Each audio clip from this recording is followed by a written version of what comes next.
The Second Amendment of the United States Constitution stands as an impenetrable barrier against the overreach of government authority. It is a clear and unambiguous declaration that the right of the people to keep and bear arms shall not be infringed under any circumstances. This right is not granted by government. It is inherent, God-given, and unalienable, rooted deeply in the principles of natural law. It is a right that predates any government. It goes back to the beginning of time. Any attempt to restrict this right, no matter how well-intentioned, is an assault on the very foundation of our republic and its core values. The Founding Fathers, having just overthrown the shackles of tyranny, understood that an armed citizenry was the ultimate safeguard against the re-emergence of despotic rule, oppression, and tyranny.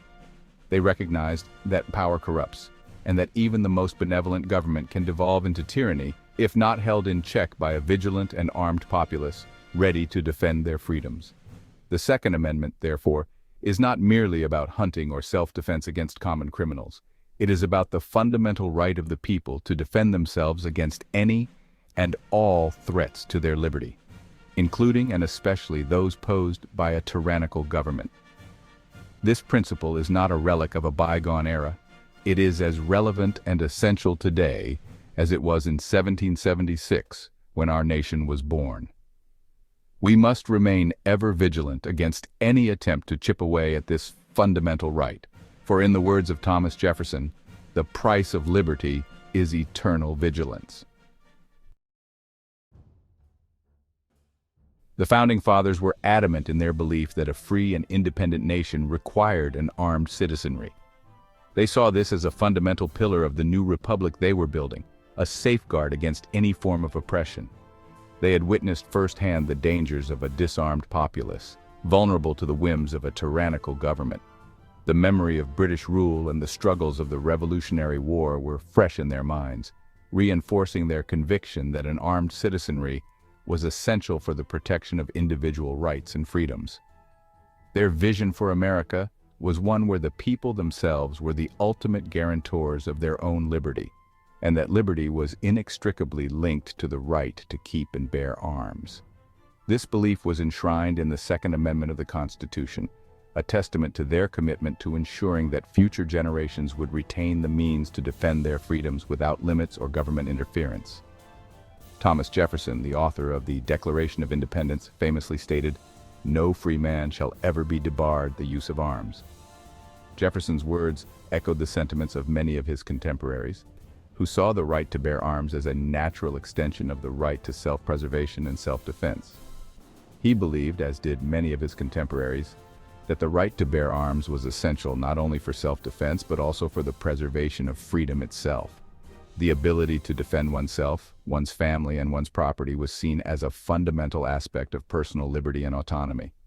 George Washington, the father of our nation and its first president, echoed this sentiment, asserting that a free people ought not only to be armed but disciplined, to which end a uniform and well-digested plan is requisite, and their safety and interest require that they should promote such manufactories, as tend to render them independent of others for essential, particularly military supplies.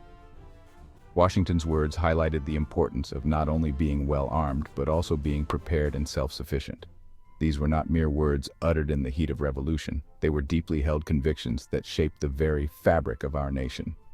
The Founding Fathers debated and deliberated extensively on these issues, understanding that the principles they were establishing would have lasting implications for the future of the country. The Founding Fathers understood that an armed citizenry was the ultimate deterrent against tyranny, both foreign and domestic. They believed that a well-armed populace would serve as a check on governmental power, ensuring that the government remained accountable to the people. They knew that a government that fears its people is less likely to oppress them, and that the surest path to tyranny is to disarm the populace. This understanding was a driving force behind their insistence on the right to bear arms, a right they saw as essential to the preservation of liberty and the prevention of despotism. The Second Amendment clearly states that the right of the people to keep and bear arms shall not be infringed. This simple yet powerful statement has been the cornerstone of the debate surrounding gun rights in America in recent times. This language is unambiguous. It is the individual right of the people, not some collective right vested in the government or a militia, that is protected.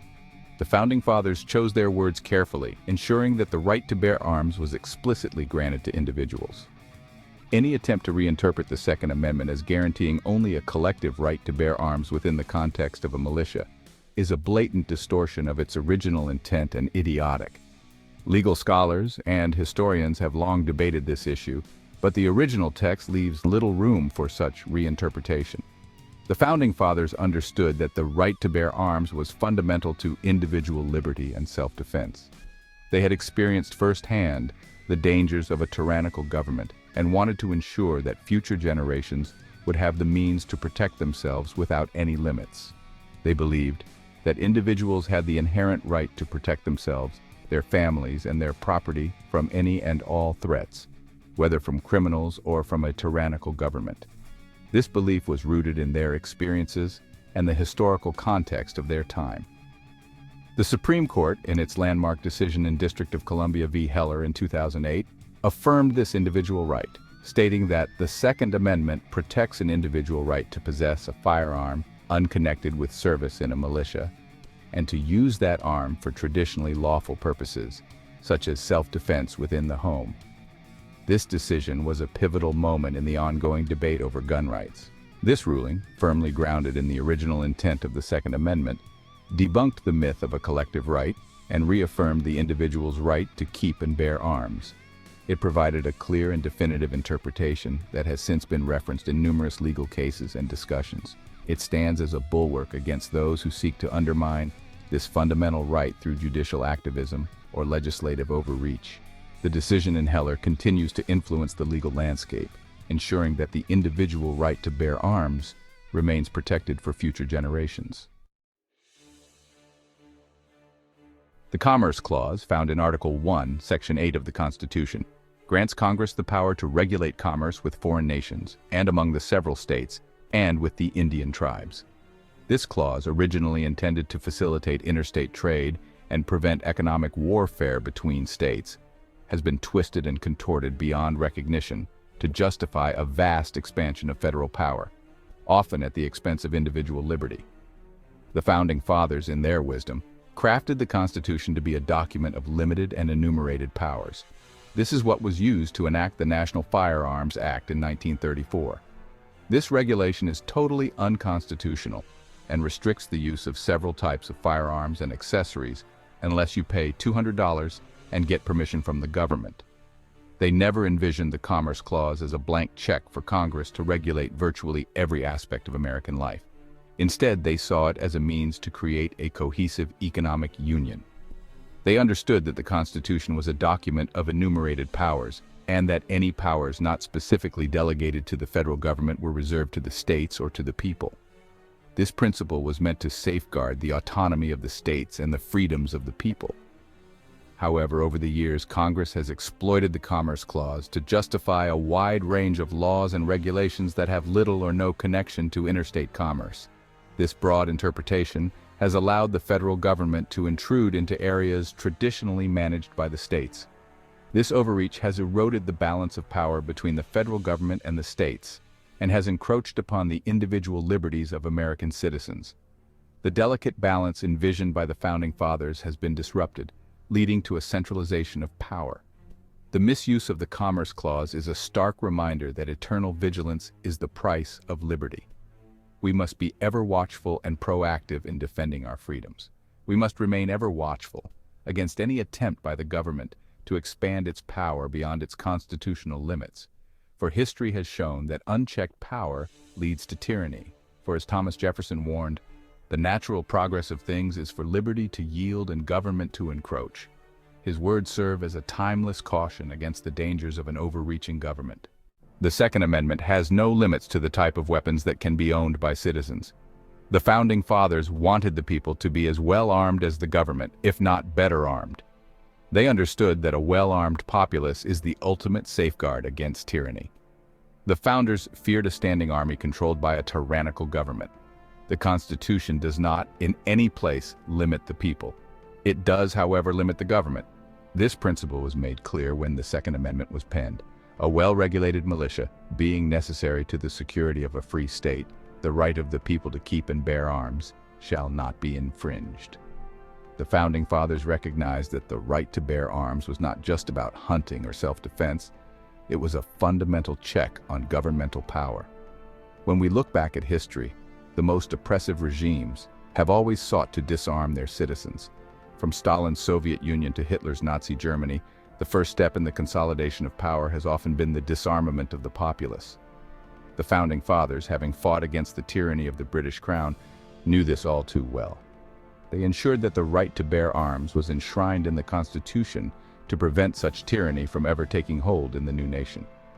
The Second Amendment is a testament to the trust the Founding Fathers placed in the American people.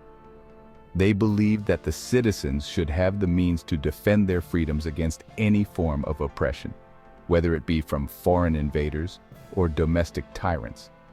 This is why the Second Amendment does not specify any limits on the types of arms that can be owned. If the government can have it, then it is legal for the citizens to have it. No restrictions, no regulations, no limits. Today, this principle is more important than ever. As we navigate the complexities of modern governance, we must remember that the power ultimately lies with the people. The right to bear arms is not just a relic of the past. It is a testament set in stone to our enduring commitment to freedom and self-determination. Let us honor the wisdom of the Founding Fathers by remaining vigilant and steadfast in our defense of the Second Amendment. For as long as the people remain armed, liberty will have a fighting chance against the encroachment of tyranny. Keep your head down and your powder dry.